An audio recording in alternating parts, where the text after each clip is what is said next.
Did you know that when King David was on his deathbed, he didn't just bless Solomon, he handed him a secret hit list? We all know King David, the giant slayer, the poet, the great king of Israel. But his final instructions to his son, Solomon, were less about poetry and more about settling old scores. It's a raw, dramatic moment straight out of 1 Kings chapter 2. Picture this. David is on his deathbed. His long and turbulent reign is ending. He calls Solomon to his side.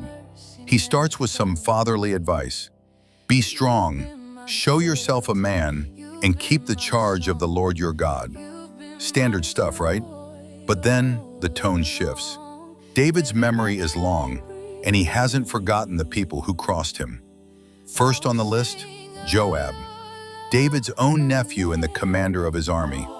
Joab was a brutal, ambitious man who had murdered two of his rivals, Abner and Amasa, in cold blood.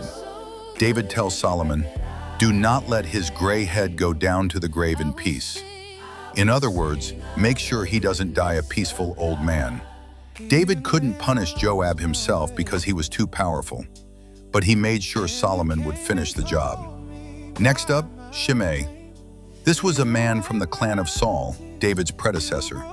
When David was fleeing from his own son Absalom, Shimei cursed him and threw stones at him.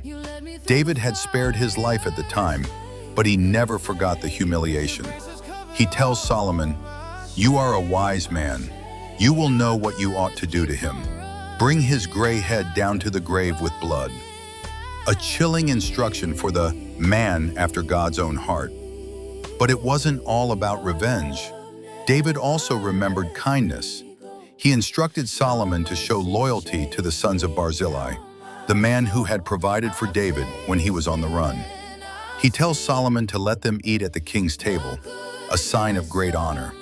So when Solomon took the throne, he carried out his father's will with ruthless efficiency. Joab was executed at the very altar he clung to for safety. Shimei was put under a form of house arrest, and when he broke the rules years later, Solomon had him executed, fulfilling David's final command. This story shows a side of David we don't often talk about. It's a tale of politics, power, and the gritty reality of an ancient kingdom. It reminds us that even the greatest heroes are complex, and their stories are filled with light and shadow. David secured the throne for Solomon not just with blessings, but with a calculated, cold-blooded strategy. So here's the question.